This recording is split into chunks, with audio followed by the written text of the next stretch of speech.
Amplifier, an undeniable climate emergency podcast. Today we are talking with artist, scientist, and activist Kelli Armstrong. A resident of the Bahamas, we talk about how the climate crisis has changed her island home, how, even in her lifetime, storms have grown from manageable to out of control, and the importance of centering the voices of her people in disaster management in the wake of these catastrophic storms. We hope you enjoy this episode. But we're really delighted to welcome Kelli, Kelli Ashley Armstrong, climate change professional and principal at the Trifecta Group in the Bahamas, to speak about the perspective of coming from the Bahamas and the impacts of climate change there, what the work that she's doing, how she got into it, and a whole range of topics. So Kelli, and let me say it again, then should I call you Kelli Ashley? Oh, Kelli is fine. Oh, Kelli is fine. Welcome, welcome to Amplifier, and thank you so much for sharing your time with us today. Thank you for that warm welcome, Harold. It's a pleasure to share this platform with you, and I hope we give your listeners some food for thought today. I'm certain we will. You already gave me food for thought out of our first conversation before we met. Love to start off just talking about how you got into the field, how you decided to pursue climate science, some of the motivation and the path that got you there. Okay, sure. I come from a STEM educated family. My dad is one of 8, and my oldest uncle is an architect. Another one of my aunts is a nurse, a teacher. I have an uncle who's a pilot, another uncle who's a meteorologist. So that's probably where my first influence came from, a little subconsciously, albeit. But I've always been surrounded by science. My sister is actually a chemist. My brother's an oil inspector. So we all work in STEM-related fields. Growing up in Grand Bahamas, so I was born and raised here in New Providence. And at about 9 years old, my parents were kind of always back and forth between the islands of New Providence and Grand Bahama. But it would have been my first time moving to Grand Bahama with them. And I finished primary and high school in Grand Bahama. And, you know, naturally, I took an affinity to STEM-related subjects in school. Figured I'd be a scientist, but really wasn't exposed to all the different career options in STEM. So at first I thought maybe I'd be a doctor, or maybe I just teach, or, I think I even dabbled a little bit with the idea of becoming an ecologist, because I wasn't really familiar with the term environmental scientist yet, but I knew what ecology was. And honestly, it really wasn't until I returned back to New Providence to attend the College of the Bahamas, which is now the University of the Bahamas. And I actually started as a chemistry major. And in my second year, I finally was able to take an ecology class. And that's when I really got inspired to become an environmental scientist. So at the time, there was a Marine and Environmental Studies Institute attached to the university. And I was able to get an internship placement there, assisting different PhD students with, different data collection projects related to their thesis. And one of them involved me going out to a fishery landing and helping them measure and record the different species of fish.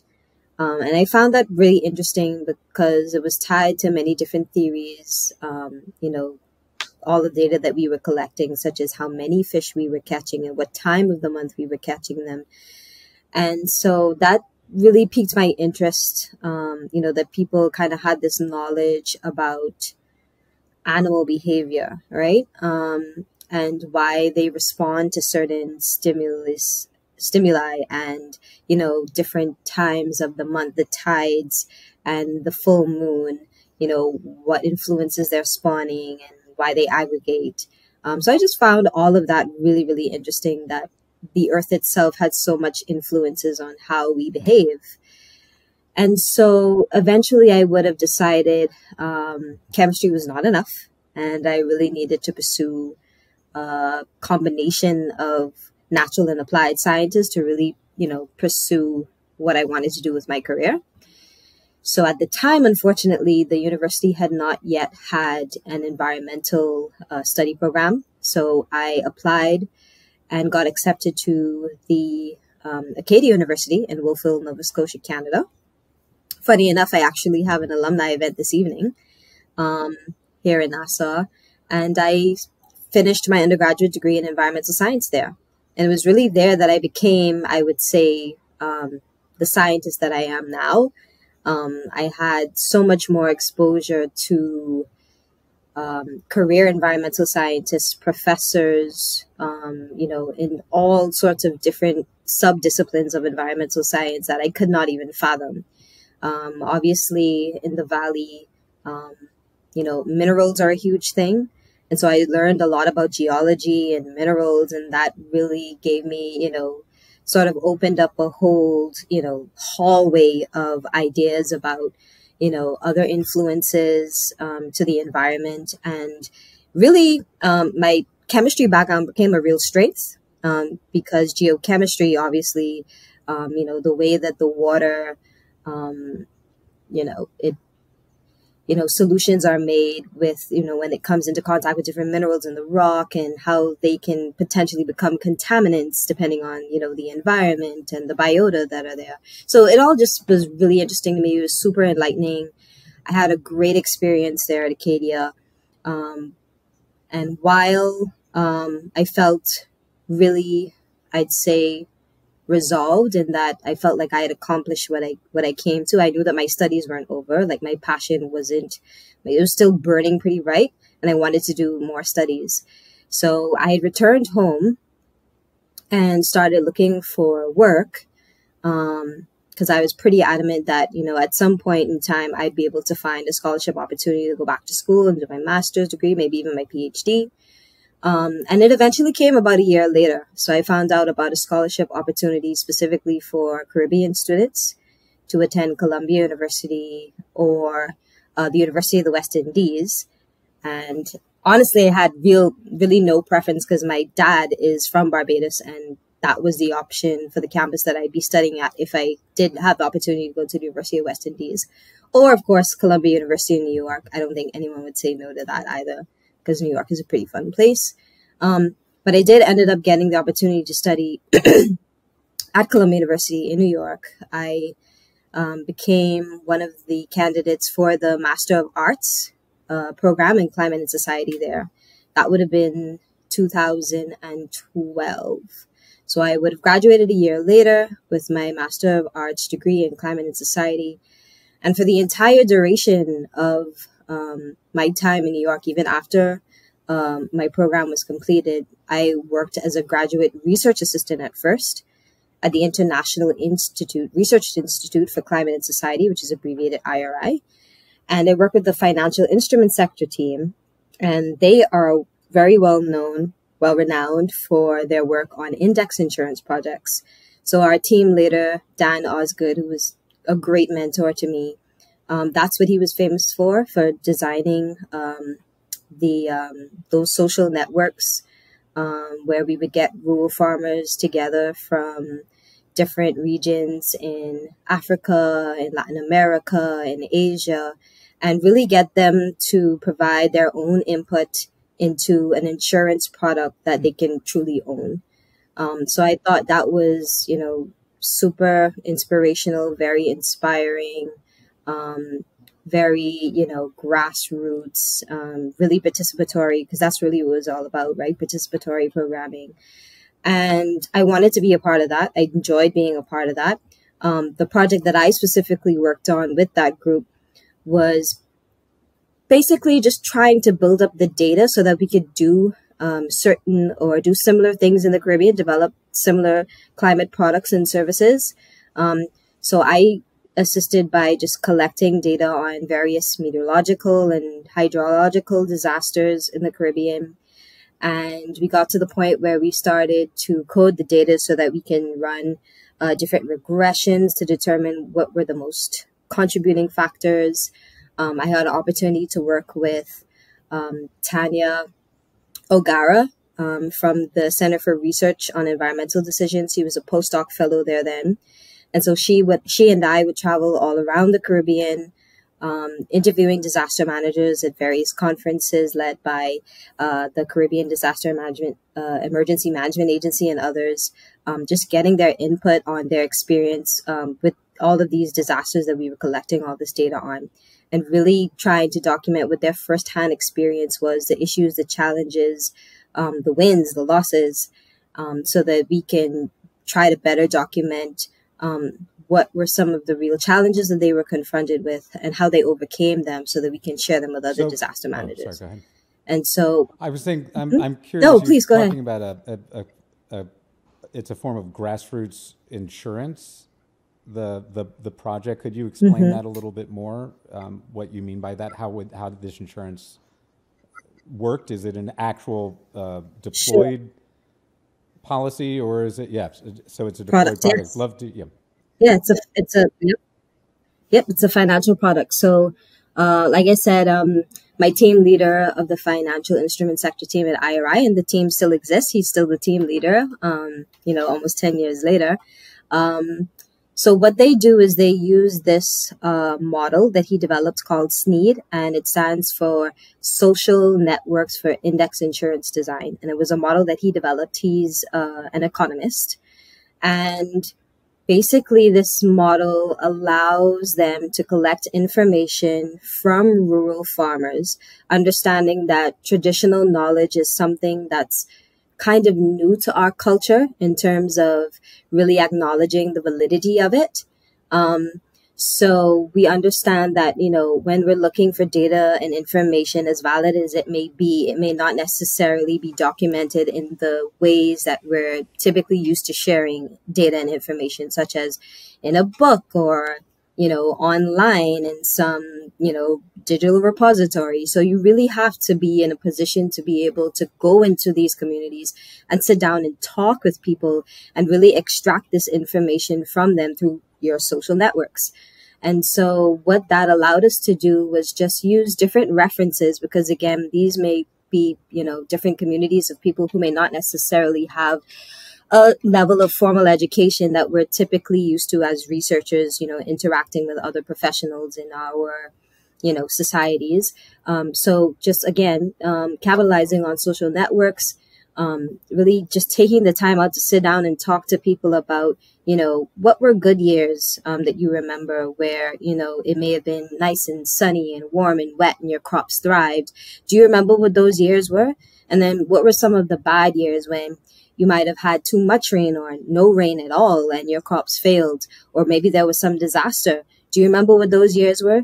And we literally write them down and then use, other technology like satellite data to help us inform what the real climate parameters were like, to get that big data that we're looking for, that we typically use to manipulating and extracting different metrics from, so that we can design insurance products and services specifically for these communities.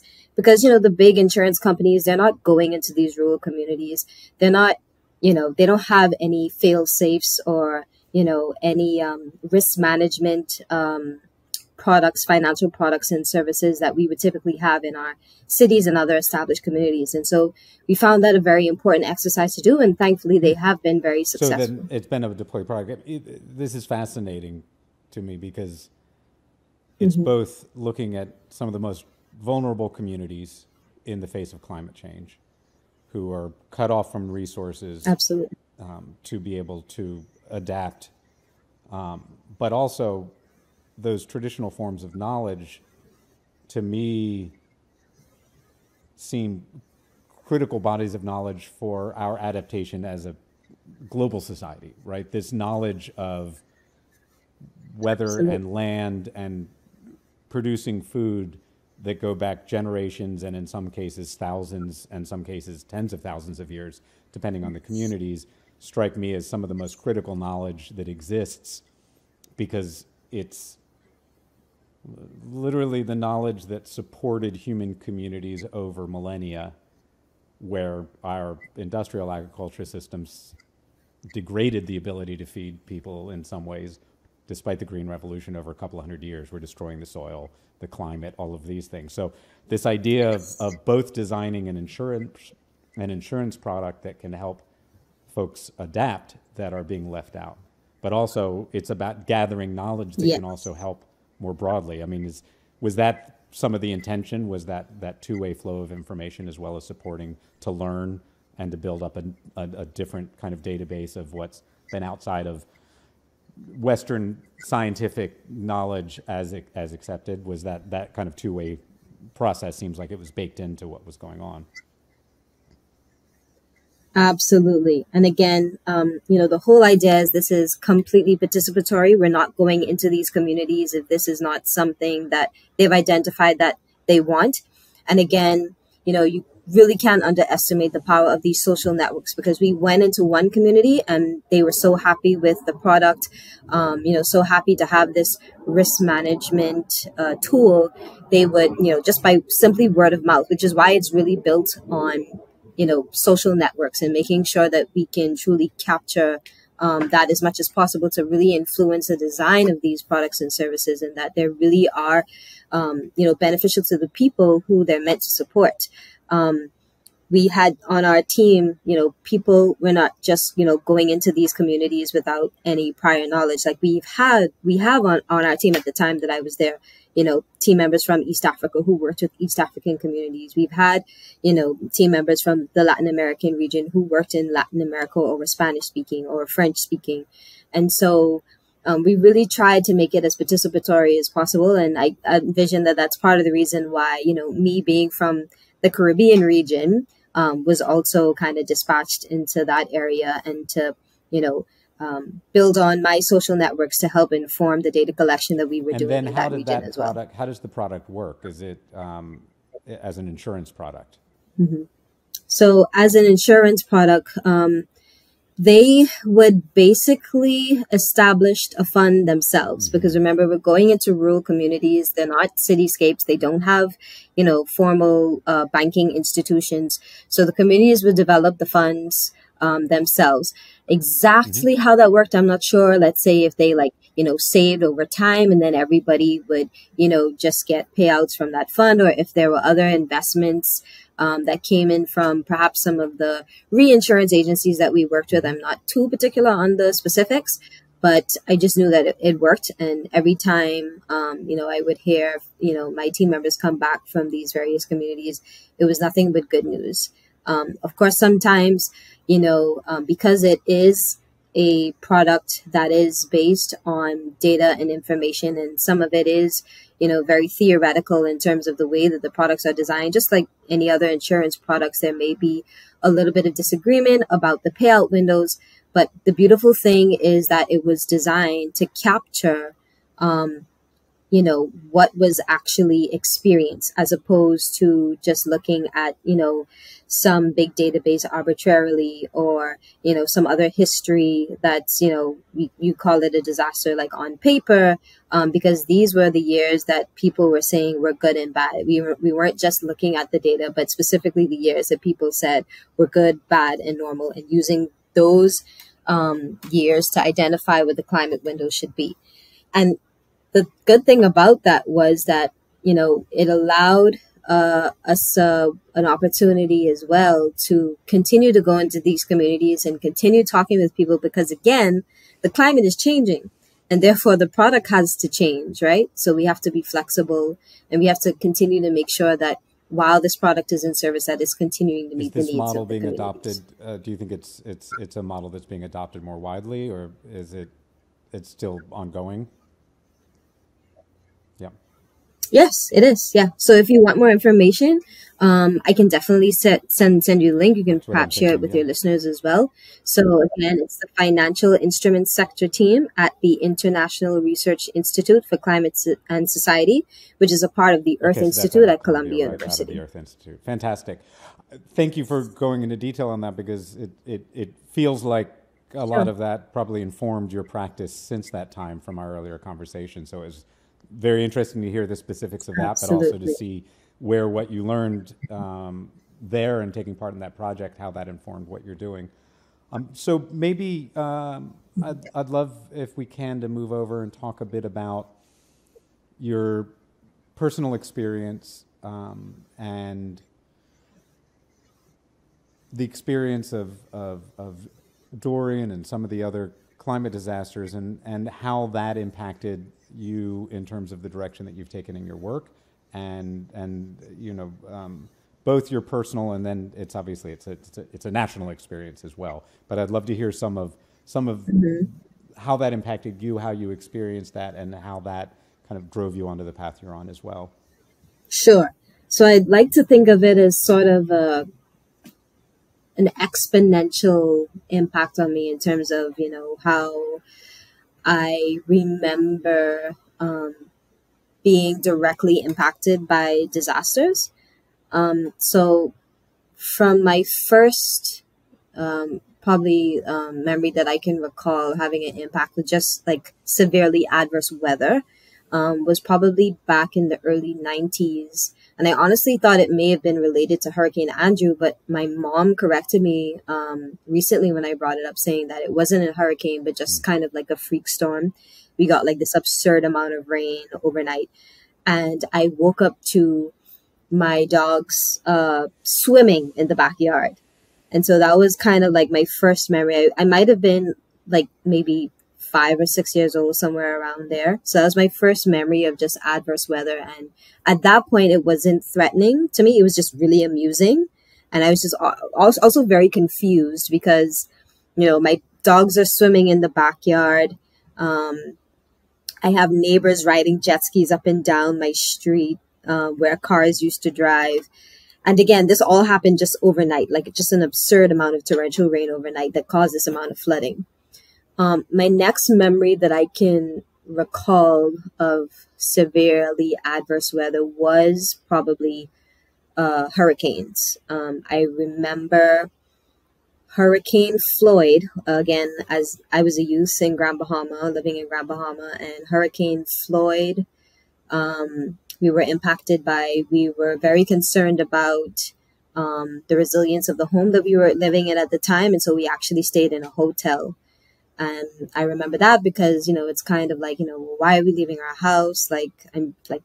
It's fine, like all these other days of the year, but now all of a sudden the storm is coming and we have to leave. I didn't quite understand like what was happening.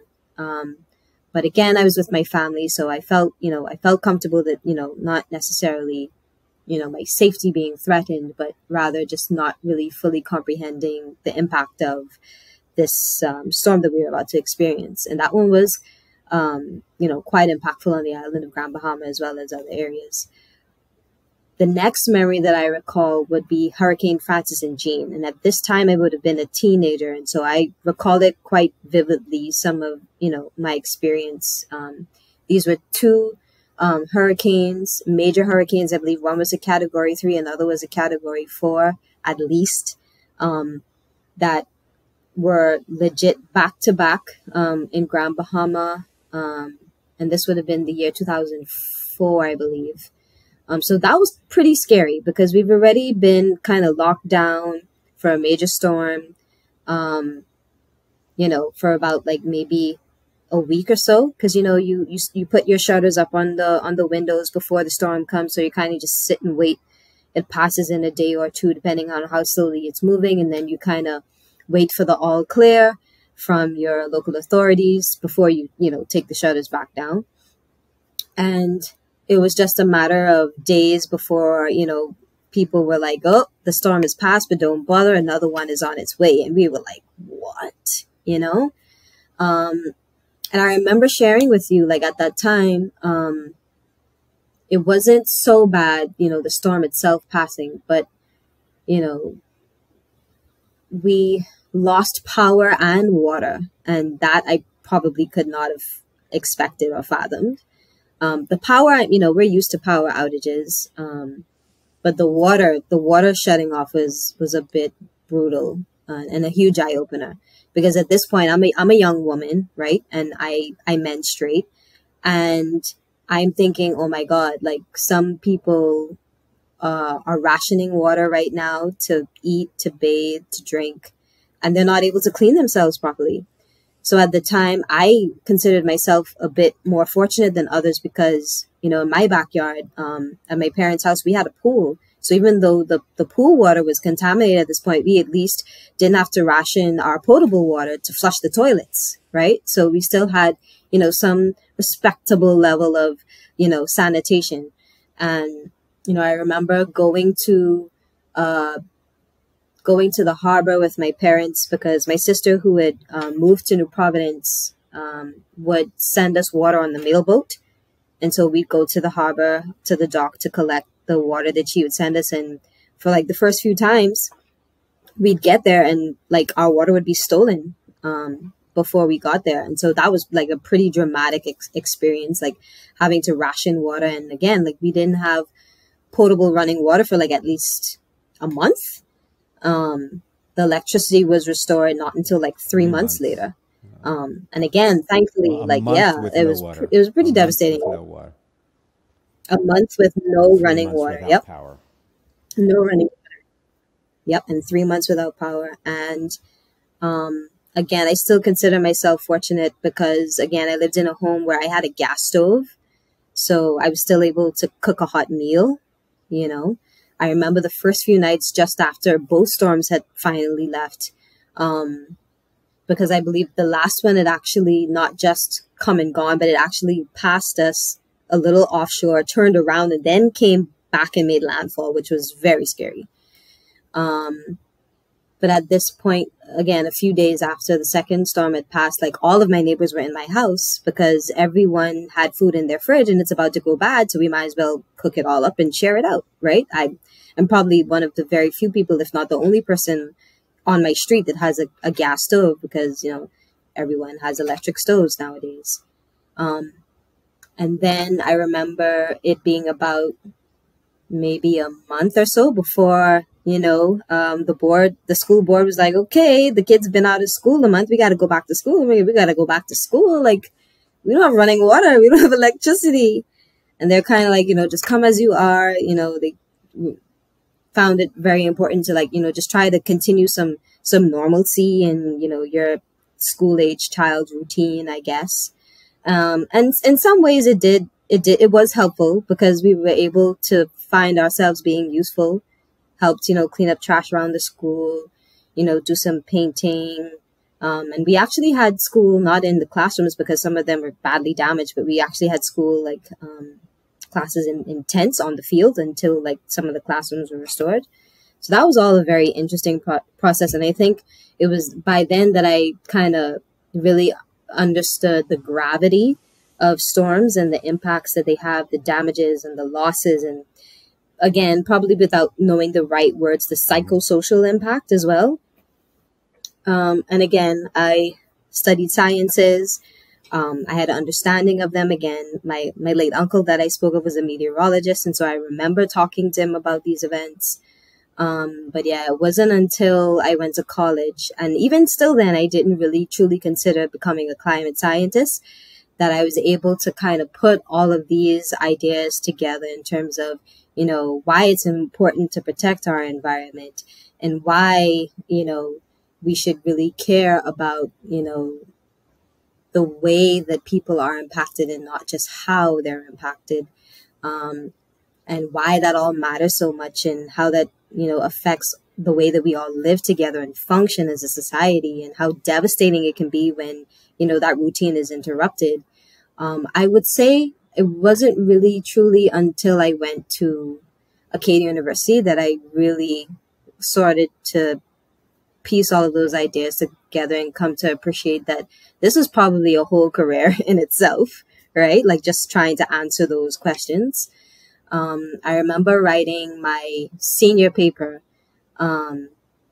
about what some of the ecological impacts were due to the immense use of road salt, right? I just remember walking down a hill to class one day, and it was probably around the same time of year. We probably hadn't had fresh snowfall in a few days, and some of it had started to melt.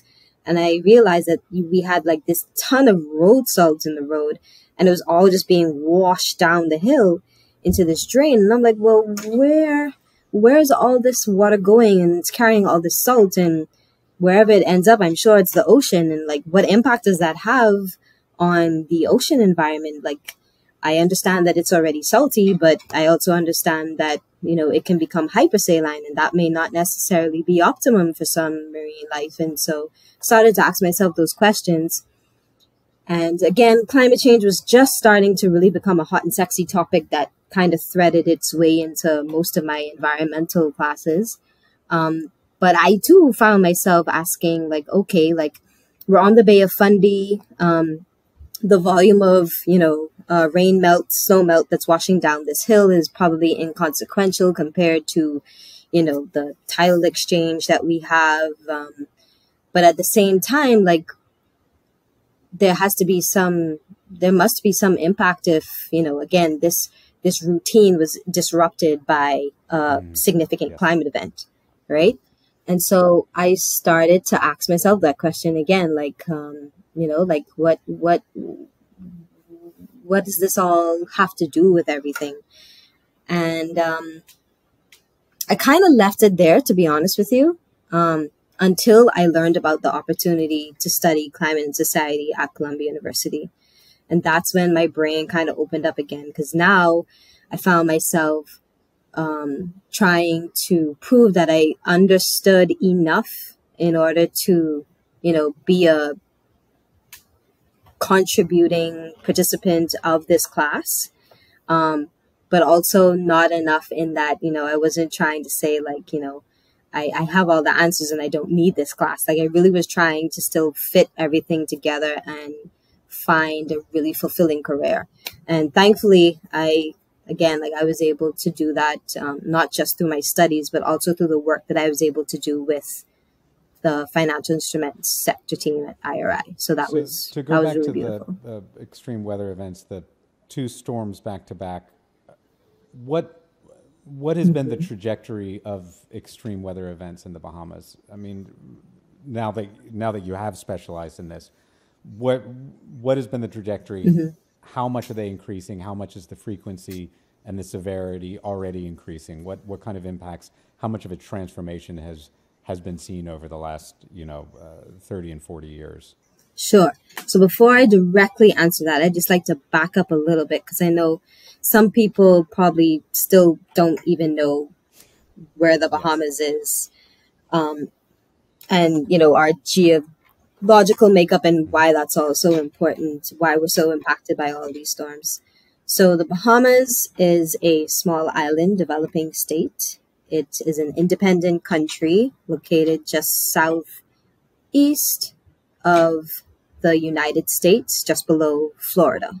So our most northern chain of islands, which is the Abacos and Grand Bahama and Bimini, they are, probably a straight line, what we call a beeline away from like West Palm Beach, right? And we stretch all the way down to Cuba and the Haiti and the Dominican Republic, right? So our most southern islands, another beeline straight to those countries as well. So we're very small islands. Our land mass is much less than our waters. So we have more water than land, more ocean than land. And the name of our country, the Bahamas, actually comes from the Spanish Bahamas, meaning shallow seas. So our oceans can be seen from space. They are very, very shallow, characteristically identified by our sandbanks. That's how shallow some of our water is. I mean, inches of depth, right? Particularly in the Exuma Keys. And that is honestly one of the reasons why we're so well known, because we're so beautiful. Like from, outer space, you see these beautiful hues that are made up because our water is so shallow, and so crystal clear. Again, you can kind of pick us out But at the same time, it also makes us extremely vulnerable because having those shallow seas allows the water to heat up really fast, right? And so in our summer months, the sun is beating on our shallow oceans all summer long. And by the end of summer, usually around September, October, is really the peak of the Atlantic hurricane season. So we've gotten the water nice and warm. And now, the hurricanes just basically follow our ocean straight up the east coast of the United States because they get their energy from warm water, right? So before I completely lose your question, now that I've set the context, remind me what... Well, I mean, you really kind of laid out the basis for the mechanics of what I was asking about, which is that climate change is increasing the surface temperature on average. The warm surface temperature is what drives the power of the storms. So the increase with climate change in the warming waters leads to more supercharged storms, right? That's really what's happening. Yes. So what has the initial question, but thank you, that was a fantastic basis for the question, which is what's been the trajectory? What's the actual impact? What are you already seeing, and what's the sense of projection of where we may be going based on what's happening in terms of the climate? Right. So thank you for repeating that, so I didn't get completely off track. But yeah, so the trajectory is also very important because, as I guess contrary to some folks' belief, I wouldn't say popular belief, we are coming out of an ice age, which simply means that, some parts of the world are covered in ice, not all, right? And in the natural cycles of the earth, like we are coming out of the ice age, so the earth is naturally becoming warmer. There are periods of time when the earth becomes colder over, centuries and millennia, and then it becomes warmer. So now we're in a phase of one of those cycles where the earth is becoming warmer naturally, all right? Due to climate change, and again, just to kind of go over some of these terms for persons who may not be too familiar, when we talk about weather, we talk about average conditions of the atmosphere, the oceans, at a particular place, at a particular time. So for example, the Bahamas is usually warm, sunny, but sometimes it can be cold and cloudy, but that's not our average conditions, right? Like our average conditions are weather is normally warm and sunny, but sometimes it does get cold and cloudy, and that we call climate variability. So just because a particular place is known for a particular weather patterns doesn't mean that it can't be something else. It often does become something else. It's just most of the time it's warm and sunny here in the Bahamas. So if it is particularly like frigid, we'd call that extreme climate event, right? Or if it becomes absurdly sweltering, that is also absurd, like a extreme climate event. Like it can be on both ends of the spectrum, an extreme event, correct? So when we talk about climate, it encapsulates all of that, right? We understand that most of the time we have regular weather patterns, but sometimes it can be frigid and sometimes it can be sweltering. Again, that's what we refer to as climate variability. However, when we talk about climate change, we mean that our weather is not becoming warm, just warm and sunny. It's not just warm and sunny most of the time. We actually see a shift in it becoming closer to one of the extremes. So in the case of climate change, the impacts that it has on the Bahamas is we're seeing a shift into even warmer weather. So we're not sweltering all the time just yet, but based on our trajectory, we understand that we are approaching that phase of climate change based on our trajectory, based on the weather patterns that we've observed. We see a shift from average over towards the heat extreme. So what does that mean for the rest of the world? Again, naturally, the world is becoming warmer, but in particular, global warming, anthropogenic global warming, which means warming of the earth caused by humans, is really induced by this excessive, fossil fuel emissions, all these fossil fuel products that we consume. Their byproducts are these emissions, which are really just toxic for the environment. That causes our oceans to warm up. It causes our sea level to rise because of thermal expansion. When something gets hot, it expands. And as a result, the Bahamas has become a playground for hurricanes, unfortunately. And so when we look at the science, we've seen that, again, due to climate change, we don't necessarily have more hurricanes, but the hurricanes that we do have during, our hurricane season will become even more intense. And so we are trying to understand what is the best way to cope with that. And the answer is not easy. Yes.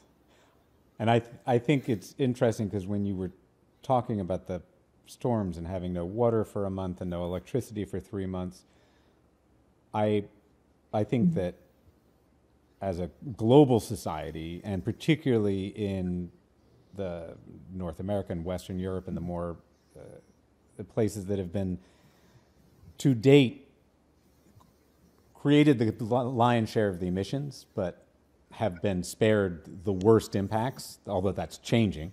That's now changing. Mm-hmm. That there's a disassociation, that people don't really, if they haven't experienced it personally or if it was a one-time event, that they don't understand that these impacts are getting worse, that they are accelerating, mm-hmm. that this kind of disruption to ordinary life is not going to, while it will continue to impact often the countries and the places that produce the least share of the emissions, it's also not going to play favorites, and that everyone mm-hmm. is, we're looking at extreme heat events, extreme weather events. We're looking at drought, and we're looking at the whole range of impacts that are disrupting already life as usual. And when you already look at inflation and food prices, mm-hmm. you can't separate it from climate. When you look at extreme heat events, even in the Northwest of the United States, with hundreds of excess deaths. When you look at we're running out of water in the Southwest in the United States, that there really isn't a safe place, right? And that's one of the things that I think when I look at, small island developing states that are literally the front lines up in the both for obviously sea level rise, because some of these nations are, very existence is in danger, right? They are set to disappear. Others in terms of the vulnerability to extreme weather events, that there's a moral and a practical place of leadership to me that needs to come from these most vulnerable places, because it's not something we can ignore. It's all of our futures, right? It's morally correct that we should. But I sometimes wonder at our humanity's ability to be driven by the morally correct path. It's morally correct to look after the most vulnerable. Mm-hmm. But if you're selfish, it's also practically correct that we be listening, because this is the future, right? This is the future unfolding, and it's only accelerating. Absolutely. And there's really not a safe place on the earth. Absolutely. And like I said, the situation is really dire. And that's why I took like a deep breath when I said, it's really not easy, because, just to put it into perspective, when we talk about geography and what's, how that's such a benefit for other countries who, again, may have the luxury of disassociating with climate change because, they aren't affected by floods the way that we are. The U.S., for example, has mountain ranges. They have plains, etc. The Bahamas, our topography is not as exciting, right? The highest point in the Bahamas is about 200 feet above sea level. And that's on one island in the Bahamas. The Bahamas is, again, an archipelago made up of a bunch of smaller islands, right? The island when we call it, and it's funny enough that we call it a mountain, right? We call it Mount Alvernia. It's the highest point. It's not a mountain, it's a hill, but still, it's our mountain, right? Is one of the least populated islands in the Bahamas as well, right? So even if there was some significant flood and everybody could go to Mount Alvernia, it's not going to happen. The majority of people living in the Bahamas would have to catch a boat to get there, right? And then again, like I said, our topography is not exciting. The Bahamas is a very flat country. 80% of our land is below, is below about 5 feet of sea level rise. 80% of our landmass. So when you think about that, you start to put into perspective for a lot of people why we're so significantly impacted by flooding. And it's interesting because obviously we get, impacted by flooding throughout the year. It rains many times throughout the year, not just during the wet season where, the Atlantic hurricane season is. And the Atlantic hurricane season on its own is really a windstorm, right? The greatest impacts from that are the wind damage, like to our structures, to like our roofs get ripped off our houses and stuff. The secondary damage is really the flood impacts. So we're really battling that throughout the year. So, and then again, we're a small population. We don't even have 500,000 people living in the Bahamas right now. So yeah, when you think about economies of scale, we really don't compare. When we talk about, funding from the government or, other resources that may be usually available to, larger countries to deal with the impacts of disasters, on their own from taxes and, other financial mechanisms, right? It's simply not enough. I think the last 10 storms have cost us something like $5 billion in damages. And yeah, and our GDP is nowhere near that. The damages right? from the storm is greater than your GDP. Yeah. Absolutely. And again, like no government can plan for Hurricane Dorian. Like that could, at that point in time, like you forget the budget. Like people are dying if you don't act, right? So yeah, like I said, it's really not easy. And it requires a lot of planning. It requires really a paradigm shift in the way that we lived because we've just been going along our merry way, right? The Bahamas is also a very young country. Like only this year we're preparing to celebrate our 50th anniversary of independence, And so we still have a lot to learn in the way we go about things, in the way that we prepare and manage and respond and recover from these disasters. But we have to do it because it's now become our way of life. When we talk about the moral equation, again, the Bahamas responsible for an insignificant amount of global emissions. Mm-hmm. Yet the most important thing we can do on one level is end fossil fuels, right, globally? Because in the end, no matter what else we do, all of this is going to get worse. The speed in which things are getting worse is accelerating, so that it will get worse in I think you said exponential earlier, that there's the impacts, the strength of the storms, all of the sea level rise, all of these things are set to on a business as usual basis. In other words, we continue to drill and mine for fossil fuels and drive our energy that way is going to be catastrophic, right? So we're looking at both mitigation, stopping that, but the Bahamas doesn't really have a position of power in that conversation at this point, right? And that's something that, I get the frustration here. We've got we've got a president right now who's passed the largest climate legislation that we've ever passed, yay, and is expanding fossil fuel extraction at the same time. You know, there's just not, we're not meeting the moment. We're not meeting the moment. And literally, that drive doesn't really have good economic arguments. It seems to be really that we've just given one industry so much power that Shell was, I think we just saw $50 billion in profit last year, that it's those profits of one industry that literally could make entire nations disappear under the water. I said I wasn't going to shout. This is where I want to start shouting. I want to go out in the streets, and I do sometimes. No. How does that? I get it. How do you, from your perspective, how do you deal with that? What do you think the role for small island developing states who are on these front lines and have been kept out of the power to make these decisions that define your existence? How do you, I want to see those states come to the front, and there's morally and practically and economically lead this conversation. But I'd love to just hear your thoughts on it. I just kind of went on a mini rant, but I really loved the ideas. I'd love to hear your thoughts on how do we change that calculation? How do we change that equation? And what does it mean from that perspective? Yeah, you definitely got my mind turning. Yeah. I'd say we just can't afford to give up, basically, right? And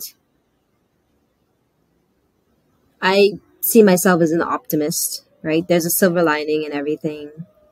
I believe that there's a time for everything, but I also believe in balance, right? So I believe enough people have been threatened by climate change. I believe enough people have died as a result of climate change. I believe the earth as a whole has lost enough due to climate change. And I think it's just time for us to restore some balance, right? I think most reasonable, positive thinking people would agree. How exactly do we go about that? Understanding our position as a small island state, not necessarily having much power on the world stage. We just can't give up. One thing that I've learned over time is that your voice is very powerful. As a little girl, wondering, how, other menstruating teenagers were, just meeting their basic sanitary needs during Hurricanes Francis and Jean. Never would have pictured myself here today, speaking on Amplifier, right, to the world, right, about disaster management and how important all of our voices are. To share these experiences with people so that we can connect with them and get them to appreciate, even if they don't understand, the circumstances that we find ourselves in every year, right? This isn't something far-fetched. This isn't something, that's, far removed from generations. I'm only 33 years old, and in my lifetime, I've personally experienced at least 5 major hurricanes, right? That I've been personally impacted by. Like, I've lost people that I loved, I walked out of buildings that I will never be able to walk into again after Hurricane Dorian. There are communities that are completely destroyed that, years later, no thanks to the pandemic either, right? Because again, like when you think about the position of the Bahamas, Hurricane Dorian happened in 2019 and then the pandemic was here in 2020. Like, we're consistently encountering like disaster after disaster. Like, we have no time to recover. We have no time to give up. Like, our lives, not just our livelihoods, like literally depend on us finding our voice so that we can connect with people, so that they understand the position that we are in, the circumstances that we are in, and we really don't have any other choice but to speak up, right? But to simply demand, right, that these people do the responsible thing. So again, I spoke about balance, and I spoke about a time for everything. I was not a part of the Industrial Revolution. I can't say that it was not the time for it. I just know that the time is now for us to restore some balance. I understand all of the damage that it had caused, and I understand that the earth needs us now. And so I'm actively looking for ways in my life to restore that balance. I understand that I have a voice. I understand that I understand a lot more than other people about certain ways that the climate behaves. I understand climate science more than your average person. I have a platform. And so I really, I take it very personally, my duty to raise awareness about climate change and climate variability so that people know, it's not just, climate change is not just Hurricane Dorian, right? Climate change is happening to us every day. And the smallest of your decisions, you may think they don't matter, but they do have an impact, right? And it's really important for us to teach ourselves and our children that change is okay. We're not going to get back the Bahamas that we had before Hurricane Dorian or any other storms that devastated our lives, right? We have to keep finding ways to adjust, to adapt, and mitigation is definitely a tool that will help us in the long run. We also have to be an example to show other countries that you don't get to have an excuse to say, this is not a priority for you. Because if we can do it with our limited resources, with all the impacts that we have suffered, then by all means, you can do it too, right? And in that, we're not just helping ourselves, but we're helping them, because once we show them that we could do it, they don't have any more excuses, right? And so I think that's the way to go about it. I definitely support our current prime minister and all of his efforts, because he's, volunteered to become a climate change champion for the region. And he's bringing together a lot of Caribbean heads of states around the issue of climate change. And hopefully we can become not just a resilient nation, but a more resilient region. Obviously, there's strength in numbers, there's strength in unity.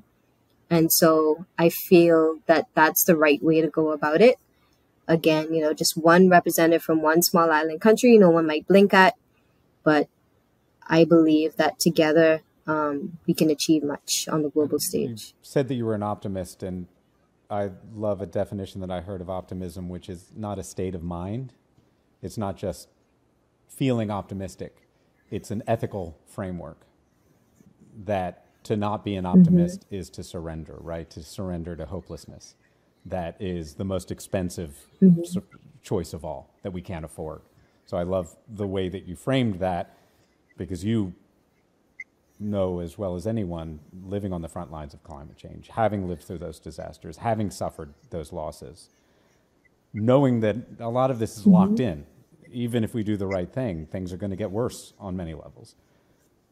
To face that with a sense of optimism, to me, is one of the most important choices. And it's really inspiring to choose to find that balance, to fight for that balance, to choose to engage and to lift the voice up. And I'm hopeful. This podcast is our small way of starting, but I think the entire global climate movement needs to shift who it platforms, who it listens to, where the voices are coming from, where the solutions are coming from, where we're learning from. When you talked about the insurance earlier of rural communities, what are we treating as legitimate science? Is it only science out of a certain kind of academic institution with a certain kind of generally often commercial or military funding when you dive into it? Is that what science is? Or are there sciences that are indigenous sciences? Are there sciences that is learned knowledge and generational knowledge, which again, I think is going to be essential to us understanding how to keep Earth sustaining us. So I hope that there's a global transformation starting from within the climate movement, that we shift where the voices that are leading the conversation, because it's not just it is a moral question, and I don't think we should be afraid of that. It is a moral question. We should be looking at the places that are most impacted and least responsible for what is going on with climate and ecological catastrophe. That is a clear, to me, unambiguous moral question. But if we only left it at the moral question, we missing the fact that it's a very practical question, that knowledge that these voices are probably our only way out of this crisis, right? If we ignore, millennia long continuous indigenous knowledge of how to control fires, of how to sustain fisheries, of how to make Earth productive, we may lose the ability to feed the world's population. If we ignore the voices from small island nations that are literally in danger of being swallowed by the oceans, we will lose much of the world's population is concentrated even in land masses like the United States in vulnerable areas on the coast. So I'm hoping that we can make a much broader shift, and that's what amplifiers are. Again, are small, humble. But again, like you said, if you are not doing that thing, if you worry, well, what can my one voice do? Then nothing gets done, right? Do you want to talk? Sorry. Yes, and you can't be afraid to act alone either, right? Yeah, if the change needs to happen, then it needs to happen with or without anyone else agreeing with you. Do you want to talk some about what you're doing and what you see in terms of what a future looks like for the Bahamas? What kinds of strategies and what kinds of work is undertaken, and what's needed by the Bahamas? Because again, I think that there's no way that the Bahamas can, even if you brought all of the small island nations together, have the resources themselves to resolve the catastrophic nature of what climate change is doing. So I would love to hear just some of the work that you're doing and the insights you have and the hopes that you have around that. Sure. Absolutely. So I guess I'll just preface it a bit by saying I try to give everyone the benefit of the doubt, right? As I think most reasonable people do. But when you know better, you have the responsibility to do better, right? And so really what my work is all about is raising the awareness of people and helping to build capacity so that they understand that we can't just wait for institutions to come to our rescue after the damage has already been done, right?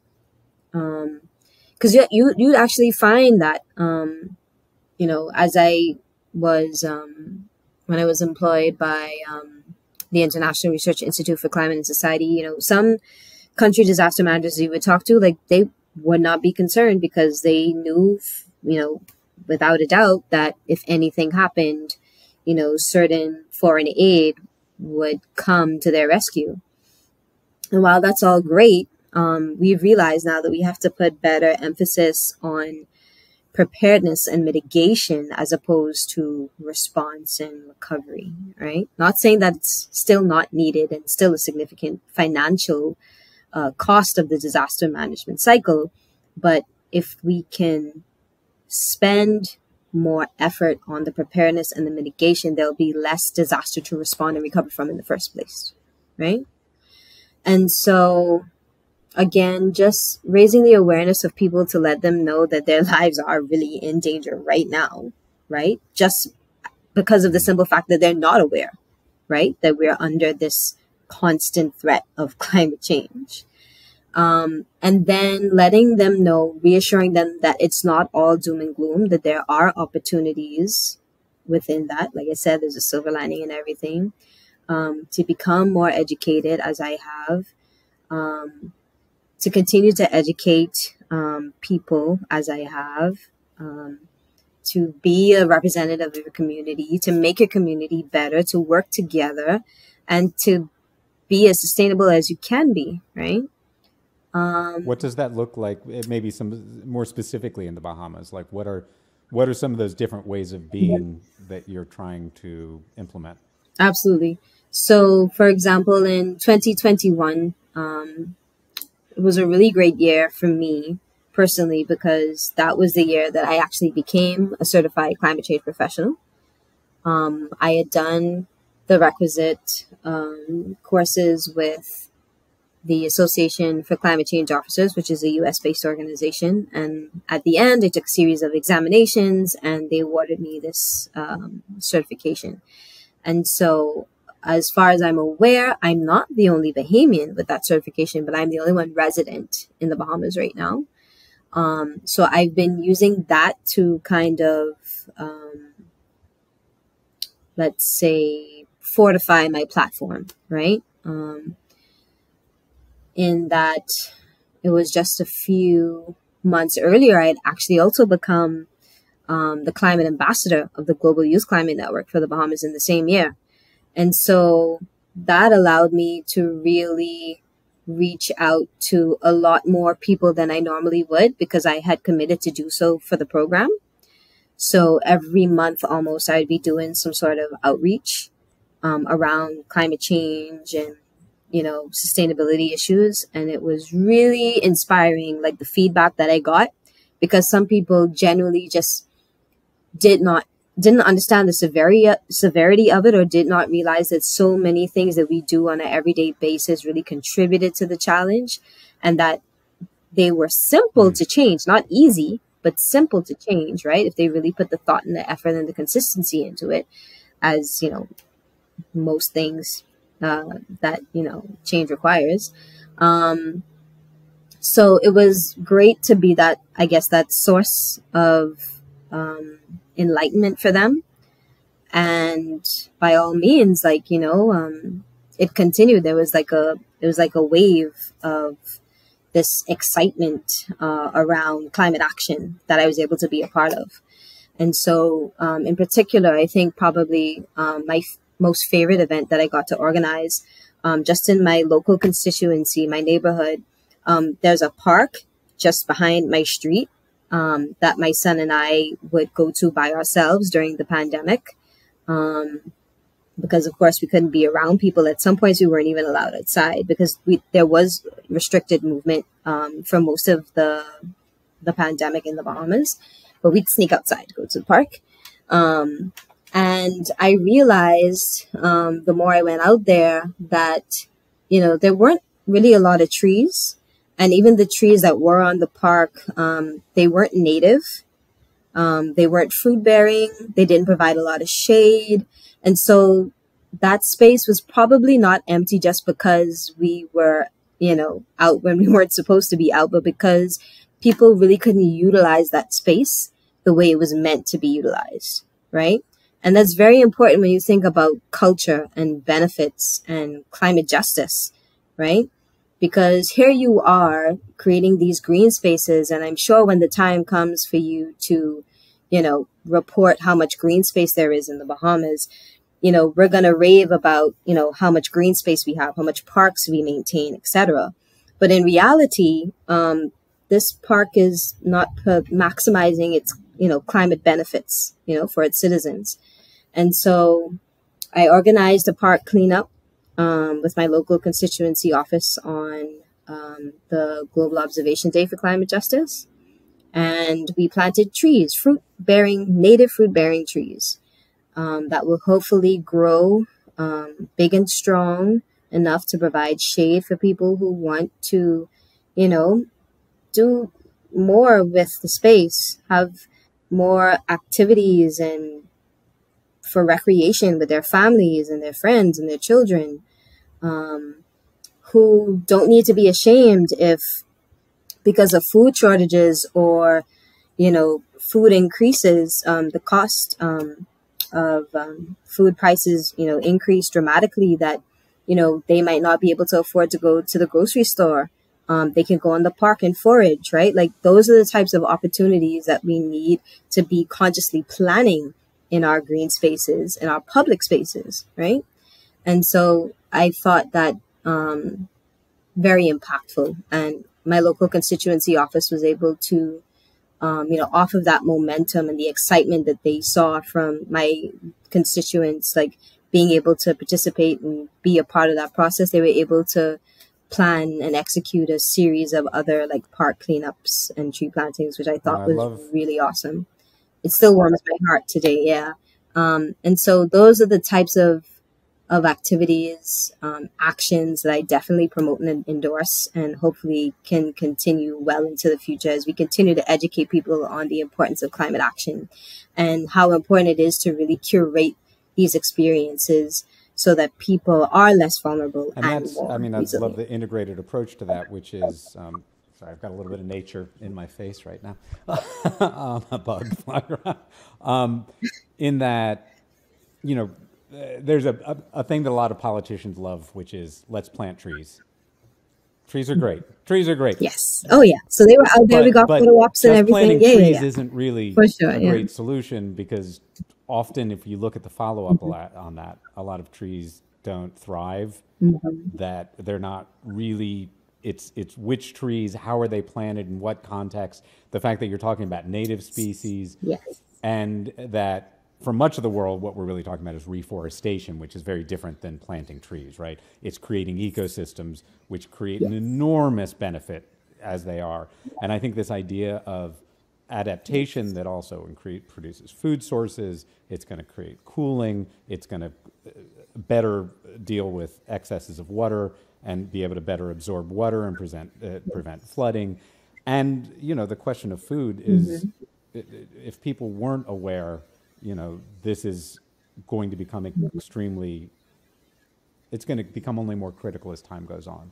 And people are looking at food prices now. Yes. Some of those are short-term drivers, but a lot of these are long-term climate drivers. So the idea of being able to adapt in a way that also provides food for people, I think is an essential climate solution, right? It's essential going forward. And I think that when I think of like the lessons learning, like how does that unfold, that's where I think that knowledge flow going both ways and taking that leadership in how do we do that in places that are most vulnerable is really critical.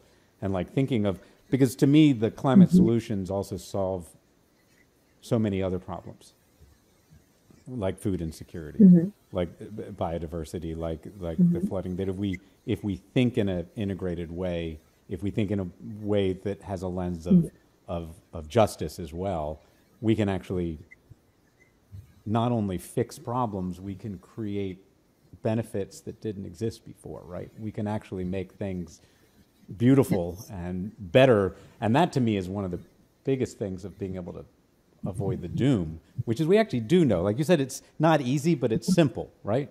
We do know.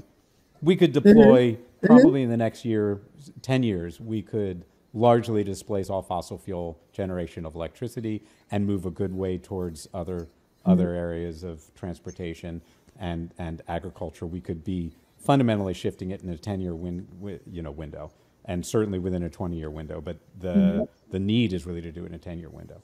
The solutions are there. Yes. It's simple, but it's not easy because of the forces that are opposing it. Yes. All we have to do is plant the seed. And like, that's, I think, too, why that was so impactful, because again, like I was not even involved in, the wake of events that followed it. It was kind of a one and done for me. Even though I was still in touch with them and they let me know what they were doing. I'd only organized that inaugural event. And so the fact that, they were able to connect the dots and just go out and understand their responsibility on their own to continue this action, like I could have not hoped for a better outcome, right? And and that's honestly the goal, right? Is to reach as many people as I can to change their way of thinking to more integrated systems thinking, to realize that everything that we do doesn't impact just you, even though you may only do it for you, it impacts all of us, right? So why not do it for all of us? More some of the things into perspective, again, with the Bahamas being a small island development state, we import over 90% of our food. 90% of our food comes from other countries. 90% of our food comes here by plane, by boat, right, that run on fossil fuels, right? So we're contributing on so many other levels to those challenges, right? With climate change, with food insecurity, with the dramatic increase in food prices, with food shortages. And so we have to think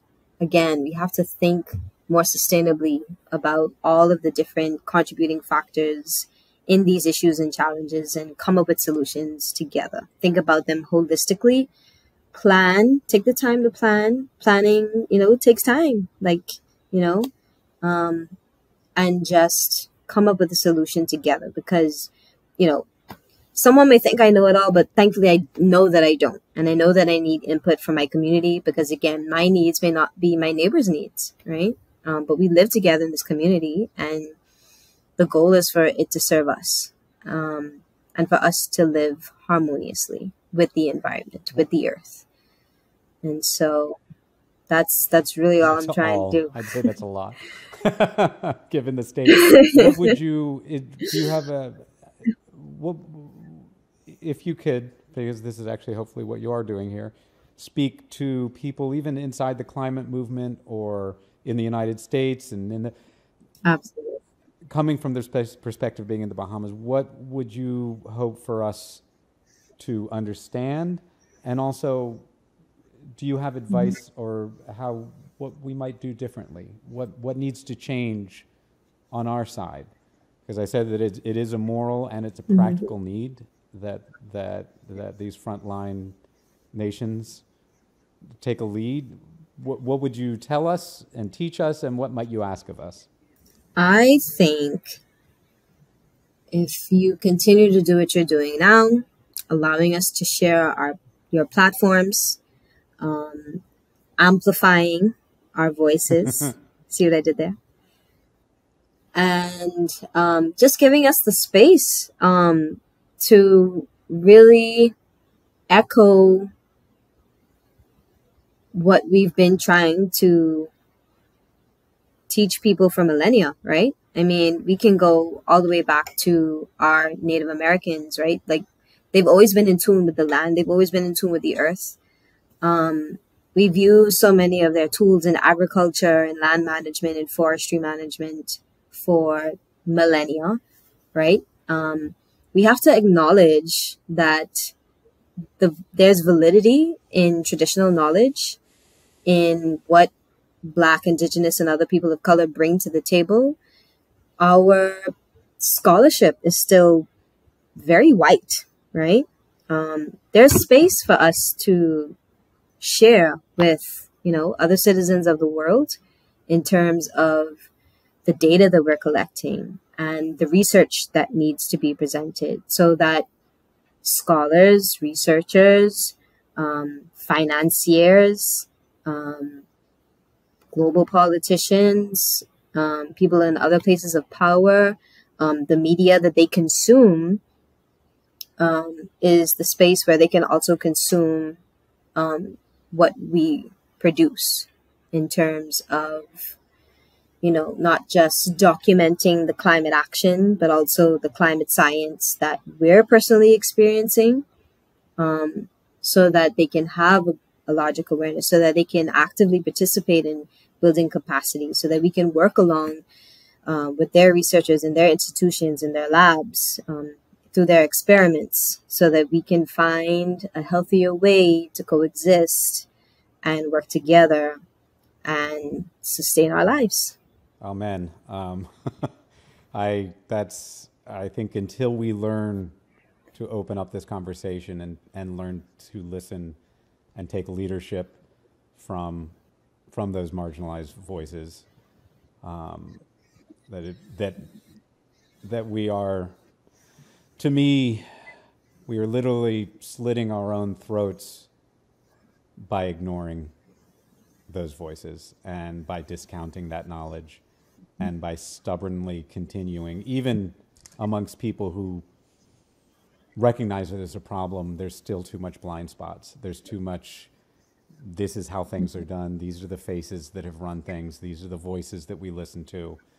And I think it will be it's a mutual destruction pact if we don't start to listen. So thank you. You've been so generous with your time. And I'm very grateful for that. So I don't want to take too much more of your time, but I would throw it out if there's anything else, anything else you'd like to touch on. You've brought a lot of wonderful information and knowledge and wisdom and personal experience. But is there anything else that you'd like to leave us with? I'm not going anywhere, so you've got me as long as you want. But I'm aware that you probably have other things in your life to do as well. No worries. No, thank you again for allowing me to be a part of this space and for sharing your platform with me. And I really hope we inspire listeners to reach out and listen to the rest of the series, because, again, this is an extremely important conversation, not just, from me, from my nation, but really for the world. And so I hope, everything that we've shared and discussed doesn't fall on deaf ears.